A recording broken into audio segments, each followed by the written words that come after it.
मंत्री जी को पता, मेरे पास गृह विभाग का चार्ज है दिल्ली के गृह मंत्री को नहीं पता, दिल्ली के मुख्यमंत्री को नहीं पता, और अखबारों से पता चल रहा है कि यहाँ पर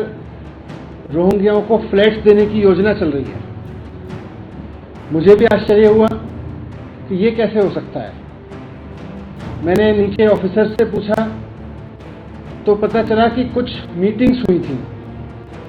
जिसमें सेंट्रल गवर्नमेंट के ऑफिसर्स थे, सेंट्रल गवर्नमेंट के ऑफिसर्स की तरफ से रिक्वेस्ट भी आई हुई थी और उन सब को डिस्कस करने के लिए मीटिंग्स हुई थी। उसमें कुछ निर्णय लिए गए थे। मैंने जब डिटेल्स मांगे कि क्या निर्णय थे, कैसे थे, फाइल देखी तो समझ में आया कि बाकायदा केंद्र सरकार की मंजूरी के लिए बिना, और उस फाइल में लिखा हुआ था कि सीधे सीएस के थ्रू इन डिसीजंस को लेके इम्प्लीमेंट कराने के लिए केंद्र सरकार की मंजूरी के लिए एलजी साहब के पास में भेजा जा रहा है। मुझे लगा कि पूरी तरह से दिल्ली की चुनी हुई सरकार से छिपा के, दिल्ली के मुख्यमंत्री से छिपा के, दिल्ली के गृह मंत्री से छिपा के ये साजिश क्यों की जा रही है। इस पर जब मैंने भी बयान दिया,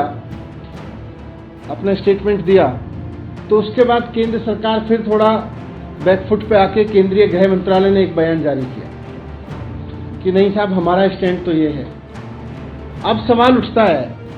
कि अगर केंद्र सरकार का स्टैंड ये है और दिल्ली सरकार बार बार अपना रुख साफ कर चुकी है कि किसी भी तरह के अवैध प्रवास को, रोहिंग्याओं के किसी भी तरह के प्रवास को दिल्ली सरकार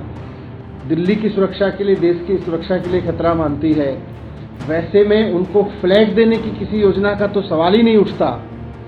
केंद्र सरकार का गृह मंत्रालय कह रहा है कि हम नहीं कर रहे, फिर ये कर कौन रहा था? अगर ये स्टैंड केंद्र सरकार के कुछ लोगों ने, और जिसकी पुष्टि इस बात से भी होती है कि हरदीप सिंह पुरी जी ने बाकायदा उसको अपलोड करते हुए ट्वीट किया था, केंद्रीय आवास मंत्री हैं वो, और अगर दिल्ली में आवास दिए जा रहे हैं और केंद्रीय आवास मंत्री उसको अपलोड करके कह रहे हैं केंद्र की ये शानदार योजना है, और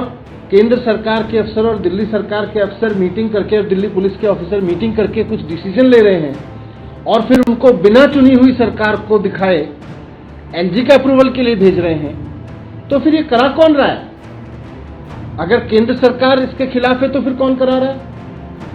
दिल्ली सरकार से छिपा के किया जा रहा है, चुनी हुई सरकार से छिपा के किया जा रहा है, तो करा कौन रहा है? केंद्रीय मंत्री जी इसकी तारीफ कर रहे हैं, तो फिर करा कौन रहा है? केंद्र सरकार के ऑफिसर्स भी मीटिंग्स में डिसीजन ले रहे हैं, तो करा कौन रहा है? तो इसीलिए मैंने गृह मंत्री जी को, केंद्रीय गृह मंत्री जी को चिट्ठी लिखी है अभी, और उसमें मैंने उनसे ये रिक्वेस्ट किया है कि पहली बात तो ये कि आप केंद्र सरकार का स्पष्ट रुख देश के सामने रखें, दिल्ली के सामने रखें, और दूसरा, ये जो साजिश हो रही है या हो रही थी कि दिल्ली की चुनी हुई सरकार से छिपाकर, और अगर केंद्र सरकार भी ऐसा मानती है कि रोहिंग्याओं को नहीं बसाना है, फ्लैट नहीं देने, तो फिर केंद्र सरकार के भी रुख के खिलाफ जाके ये डिसीजंस किसके कहने पे लिए जा रहे थे, कौन ले रहा था, कहां से इसके आदेश आ रहे थे, ये सबकी बहुत निष्पक्ष तुरंत जांच होनी चाहिए।